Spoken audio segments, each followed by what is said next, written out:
የተከበራችሁ አድማጮቻችን ኢየሩሳሌም የተዋሃደችበት የኢየሩሳሌም ቀን ተብሎ የሚታሰበው ኢየሩሳሌም የተዋሃደችበት 58ኛው ዓመት ይታሰባል። ከዚህ ቀን ጋር ተያይዞ ደግሞ ማይረሳውና ትልቁ ታሪክ የኢትዮጵያ ቤተ እስራኤል ወደ ቅድስት እስራኤል በእግራችን ተጉዘን እንገባለን ብለው የጀመሩት ያ ከባድ ጉዞ በሱዳን በረሃ በርካታዎች ሳይገቡ መንገድ ላይ ህይወታቸው አልፎ ቀርቷልና እነሱ የሚታሰቡበት እለት ነው። እንደሚታወቀው በሃር ሄርጼል በብሔራዊ ወታደራዊ መካነ መቃብር በኢየሩሳሌም በሚገኘው እንግዲህ መንግስታዊ መታሰቢያ ይካሄዳል።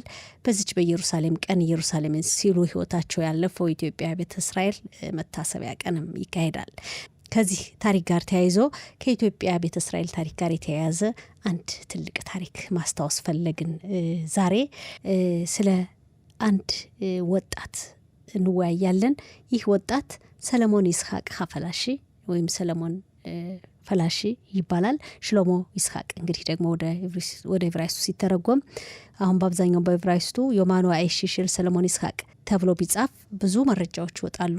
በዚህ በግል ማስታወሻው ምን ጻፈ ስለ ኢየሩሳሌም፣ መቼ ነው ኢየሩሳሌም የነበረው? በጣም የሚገርም ታሪክ እንግዲህ ከመቶ ምናምን ዓመታት በፊት ወደኋላ ተጉዘን የዚህን ወጣት ኢትዮጵያ ቤተ እስራኤል ታሪክ ባጭሩ እንመለከታለን። በዚህ ዙሪያ ነው የምንወያየው። ምን አደረገ?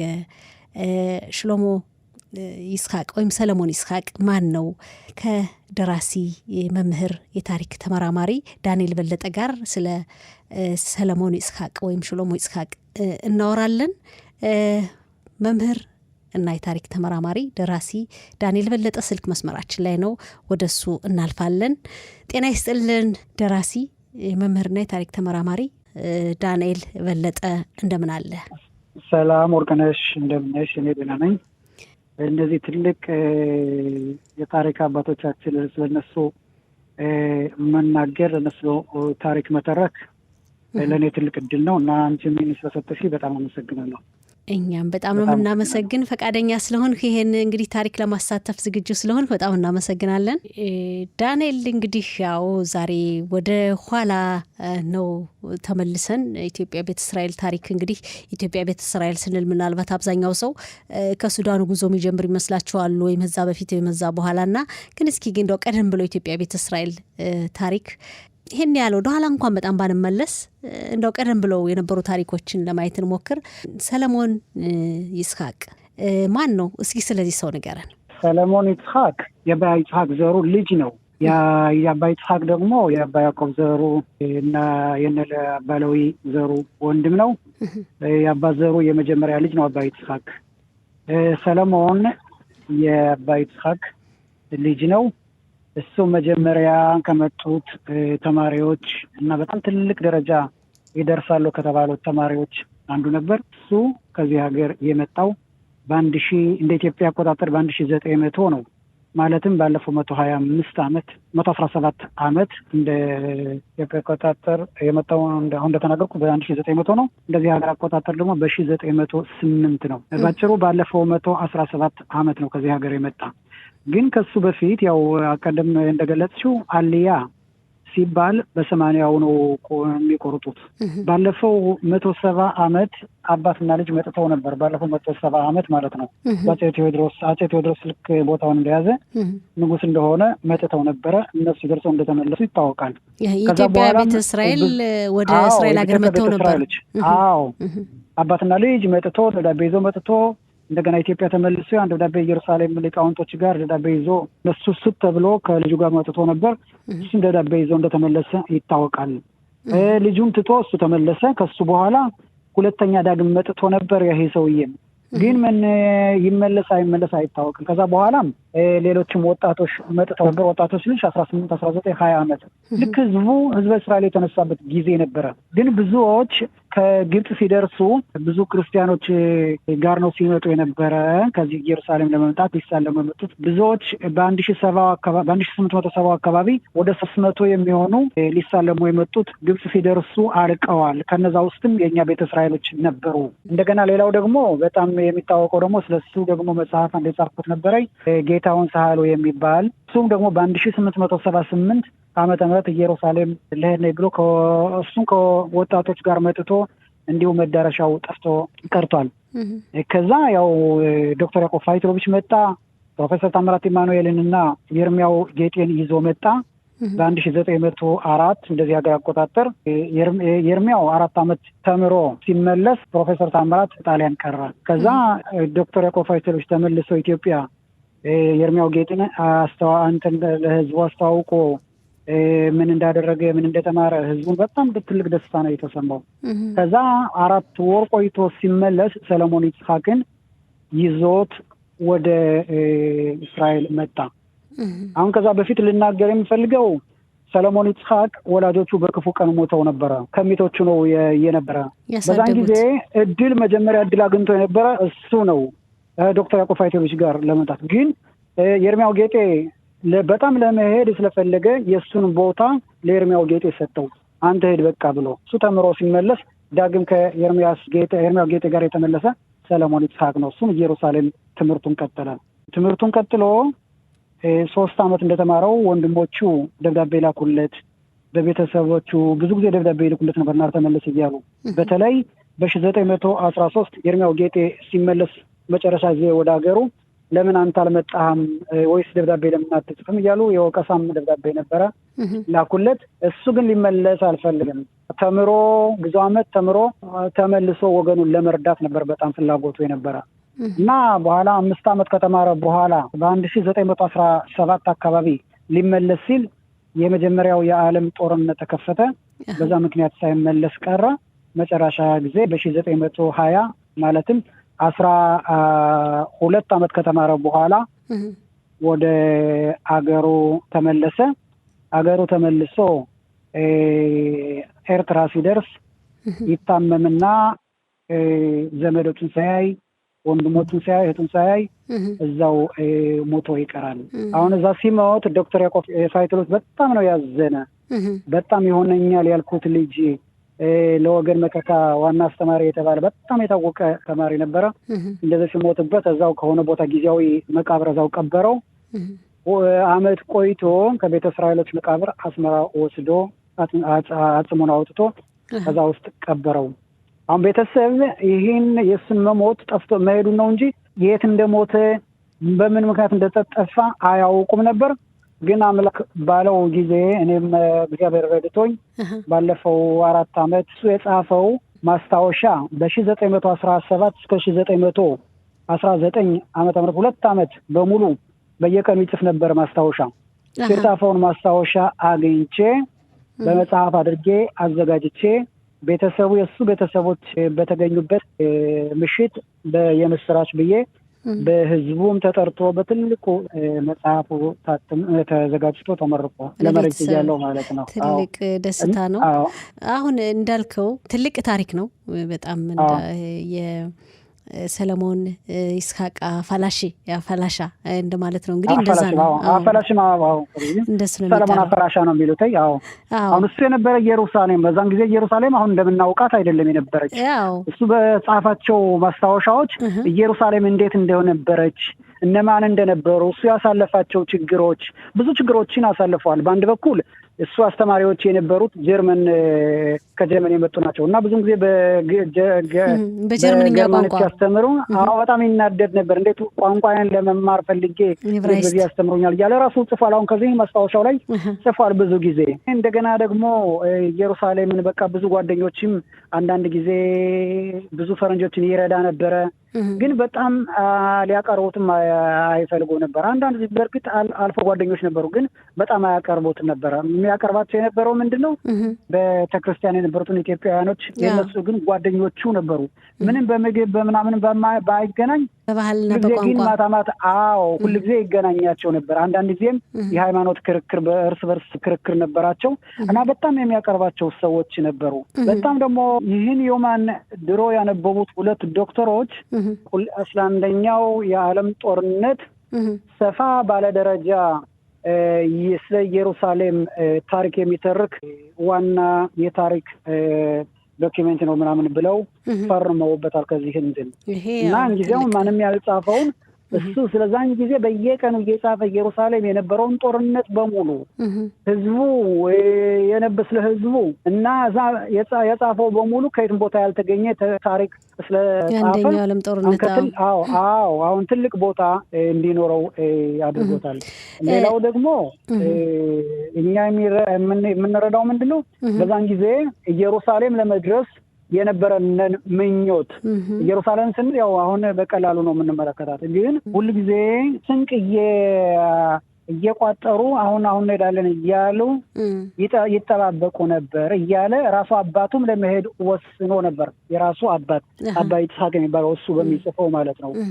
እስራኤል ሀገር ለኢየሩሳሌም የነበረንን እስራኤል አይደለም ኢየሩሳሌም የነበረንን ምኞት በሰፊው ገልጦ የሚያስተምረን ትልቅ የታሪክ ማስታወሻ ነው። ይሄ ማስታወሻ እንግዲህ ዮማኑ አይሽሽል ሰለሞን ይስሐቅ ሰለሞን አፈላሽ በዕብራይስጡም በብዙ ተነጋግረውበታል። እውነት እድለኛነት ነው ይሄን አግኝተህ አንተም ለአንባቢያን ማድረስህ ማብቃትህ። ከ1917 እስከ 1919 በተለይ 2 ዓመታት ውስጥ ያለው በተከታታይ ይጽፍ እንደነበር ነው የነገርከን። ቋንቋው ችግር ነበር ያኔ። ደግሞ በዚህ ሁኔታ ብቸኝነቱ ራሱ ኢየሩሳሌም መገኘቱ እንዳልከው ከክርስቲያን ማህበረሰብ ጋር ነው ይገናኝ እንደነበረ በዛ ሰዓት በአብዛኛው የሚታወቀው። ኢየሩሳሌም ደግሞ የኦቶማን ግዛት ለቆ የብሪቲሽ ቢገባበት ጊዜ የነበረ ሽግግር ላይ የነበረበት ጊዜ ከባድ ጊዜ እንደነበር ነው የሚነገረው ያን ጊዜና እንደው ከማስታወሻው የተረዳኸው ምንድን ነው ሁኔታው? እሱ በምን ሁኔታ ነበር በዛን ጊዜ? ቋንቋ ውስጥ በምን ቋንቋ ነው የጻፈው ማስታወሻውን? ቋንቋውን የጻፈው በዕብራይስጥ ነው። ዕብራይስጥ ደግሞ በጣም በከፍተኛ ቋንቋ ነው ጽፎት ያለ በጣም ልዩ በሆነ ቋንቋ ነው የጻፈው። ብዙም አልቀየርኩትም እንዳለው አድርጌ ነው የጻፍኩት። በእርግጥ እንደ ጥንት ሲነጋገሩባቸው የነበሩት የዕብራይስጥ ጽሁፍ ነው። በዕብራይስጥ ነው የጻፈው እሱ። ጦርነቱን በዛን ጊዜ በቱርኮችና በእንግሊዞች የነበረውን ጦርነት በሙሉ ጽፎታል። ከዛ እንዴት ሲደበቁ እንዴት እንትን ሲሉ እንደነበረ ስንት ሰው እንደሞተ ያንን በሙሉ ጽፎታል። እንዲያውም ጦርነቱን እንትን እያለ ግን የእሱ ግን ኢየሩሳሌም በመገኘቱ ልክ ሌት ተቀን በየቀኑ ልክ እንደ አዲስ እንደተወለደ ነው የሚሰማው ነበር ሲጽፈው። እንደዛ ይህን በሙሉ የጻፈ እንዲያውም ድንጋዮቹን እየሄደ ያነጋግራቸው ነበር። አይ እናቴ አባቴ ምን ነው ያየሁትን አይታችሁ ብትሆኑ እያለ ስሜቱን ይገልጽ ነበር። ጠዋት ተነስቶ በቃ አያምንም ድንጋዮችን፣ ቦታውን፣ የኮቴሉን ያን በሙሉ እየተናገረ በጣም ትልቅ ደስተኛ ነው ሲረበሽ የነበር። ልክ እሱ የሚሰማውን ደስታ ለሌሎች ለፈረንጆችም ይናገር ነበር፣ ለኢየሩሳሌም የነበረውን ፍቅር ግን እነሱ አልተረዱትም። ልክ ብቸኛ ነበር። በጣም ብቸኛ ነበረ። ብቸኝነት ይሰማው ነበረ። እነዛ ያው ሲሰማው እንደገና እነሱም ደግሞ ለፍላጎታቸውን እንዲቀርቡት ለማድረግ የበለጠ ጓደኞች እንደሚሆኑ ጫማንም ያበድራቸው ነበር። ጫማ በድሮ ቶሎ አይሰጡትም ነበረ። አንዳንድ እቃዎች እንትን ይል ነበረ። አንዳንድ ጊዜ ደግሞ ሊደበድቡኝ ይመጣሉ አለ 3-4 ነው።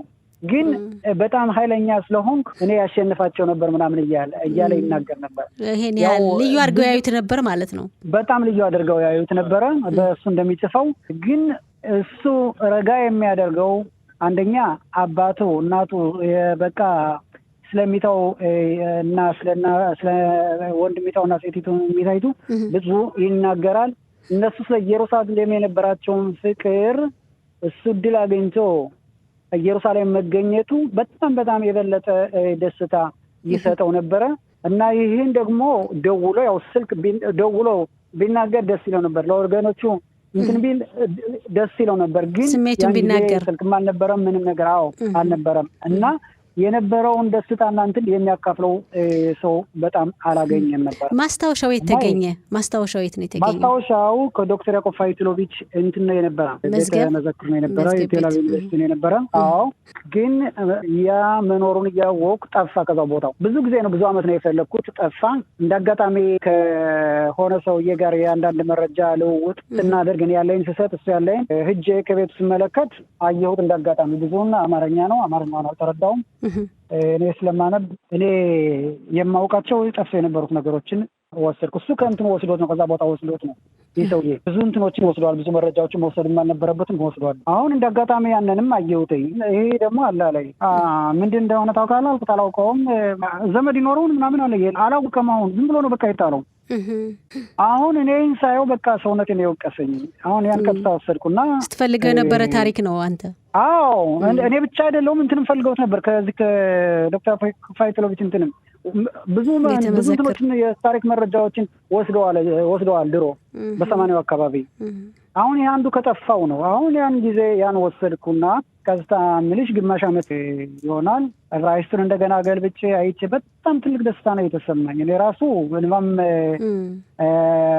ያን ቃል ምልሽ በስለ ክፉ ቀን የጻፈው ራሱ እሱ ነበረ። በክፉ ቀን ጊዜ በቃል የሚነገረውን ራሱ እዛው የነበረ ልጅ ጽፎ አስፍሮ ምን ቤተሰቦቹ ምን መከራ እንዳሳለፉ አባቱ ከጅቡ ጋር ሌሊቱን በሙሉ በጦር ሲዋጋ እንደነበርና አንድ ጊዜ ሌሊት መጥቶ ጅቡ ሊወስደን ሲል አባቴ በጦር አንዱን ገደለው፣ ሁለቱን ገደለው፣ ሶስተኛውን ሊገድል ሲል ጨሬው ከዛ ተሰክቶ ያ ጅብም ይዞት ሄደ እያለ ኢትዮጵያ ነው እንግዲህ ክፉ ቀን የሚባለው ጊዜ።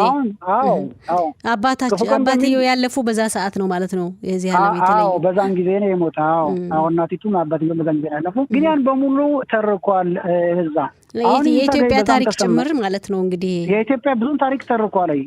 እንደገና የክፉ ቀን በሽታ በምን እንደመጣ አሁን ከተለያዩ መጽሐፎች ከሁለት መጽሐፎች ብቻ ነው እሱ የጻፈው ነው ያየው። አሁን እሱ ምንድነው የሚለው? እንግሊዞች ድሮ በቴዎድሮስ ጊዜ ሲመጡ በሽታ ይዘው መጡ። ያን በሽታ በተኑት። በዛ የተነሳ ቀስ በቀስ ከብቱን ገደለው። እዛ በኋላ ወደ ሰውም ተላለፈ ብሎ ጽፎታል። አሁን በዛን ጊዜ የተጻፈ ሌላ ደግሞ ልክ እሱ እንደተናገረው ደግሞ ተገኘ። የእንግሊዞች በሽታ እንደሆነ አምጥተው ህዝቡን ሊፈጁ እንትን እንዳደረጉት ያ በሽታ መጨረሻ ጊዜ ህዝቡን እንደጎርፍ ነው የፈጀው። አሁን እሱ ጽፎታል እና የትም በዋጋ የማይቆጠሩ ብዙ ውድ የሆኑ በገንዘብ ማይተመኑ ብዙ የታሪክ መረጃዎች ነው ያስቀራ እና ኢየሩሳሌም ሲባል ኢየሩሳሌም ለኛ ቀላል ይመስላል። በዛ ድሜ እንግዲህ አገሪቱን እየሳመ በየቀኑ ድንጋዮች ጋር እየተነጋገረ ፈረንጆች በዛ በወቅቱ የነበሩ ፈረንጆች ምንም ቢያስቀይሙት ቢሉት ግን ወገኖቼ ናችሁ እያለ ያን ሁሉ ችሎ አሉ ከተባሉት እንዲያውም በመጀመሪያ ደረጃ የሚመደብ ትልቅ የታሪክ ምሁር ነበረ። ግን እዛው እንዳጋጣሚ እዛው ሲደርስ ኤርትራ ሲደርስ እንዳጋጣሚ ታመመ፣ ሞተ በድንገት። ያን ጊዜ ዶክተር ያዕቆብ ፋይቶሎቪች ነበረ፣ ፕሮፌሰር ታምራት ነበረ፣ እሱ ነበረ። እንደገና አንድ የዶክተር ያዕቆብ ፋይቶሎቪች ወንድም ነበረ፣ ሌላ ዶክተርም ነበረ። አሁን ክርክር ነበር፣ ግጭትም ነበረ። ያ ዶክተር ግን እባክህ መድኃኒት ስጠኝ ምናምን እያለው ስለተጣላ መድኃኒትም አልሰጠውም። በዛን ጊዜ በጣም አሳዛኝ በሆነ ነገር ሞተ። ያሳዝናል። ግን ደግሞ የጻፈው ታሪክ ይኸው አሁን ጊዜው ሲደርስም ብዙ ወጣት የሚማርበት ነው። የሌለ ታሪክ ነው። ስለ ኢየሩሳሌም እንግዲህ የጎደለ ያልነበረ ታሪክ ከሱ ማስታወሻ ላይ እንደተገኘ ይኸው በስፋት እየተነገረ ነው። አንተ ደግሞ የበለጠ ታሪኩ ለብዙ አንባቢያን እንዲደርስ አድርገዋል። በጣም ነው የምናመሰግን። ለመጨረሻ የምትለው ነገር ካለህ ዳንኤል? ሌላው ያው ኢየሩሳሌም ደግሞ አቀማመጧን የነበረውን ህዝብ በሙሉ አስፍሮታል። አሁን አልያ ወይም የኛን አልያን በተመለከተ ስንናገር እነሱን አልባ ልንናገር አልችልም። መንገድ የቀደዱ እነሱ ናቸው። እነዚህ ናቸው። መንገድ መቅደድ ብቻ ሳይሆን ህይወታቸውንም የሰጡ ማለት ነው ለኛ እና እነዚህ ደግሞ ባለ ታሪክ ብዙ ታሪክ አስቀርተው የሞቱትን እነሱን እንዳስታውሳቸው እንድናገር ስላደረግሽ በጣም ከፍ ያለ ምስጋና ነው የማቀርበው ላንቺም እና የእነሱ መንገድ ይዘን ከሄድን መንገዱ ቀና እየሆነ ይሄዳል ማለት ነው እና ኢየሩሳሌም የኛ ኢየሩሳሌም መምጣታችን አሁን አይደለም የተጀመረ፣ ድሮ የተጀመረ ነው። እንግዲህ ታሪክ ይመሰክራል። የታሪክ መዛግብት ይህን ያህል መረጃ እያቀረቡ ናቸው። እውነትህን ነው። በጣም እናመሰግናለን። እንግዲህ ለወደፊቱም በሌላ ታሪክ እንወያያለን። ደራሲ መምህርና የታሪክ ተመራማሪ ዳንኤል በለጠ ከልብ እናመሰግናለን። ሰላም ሆነልን። ሰላም።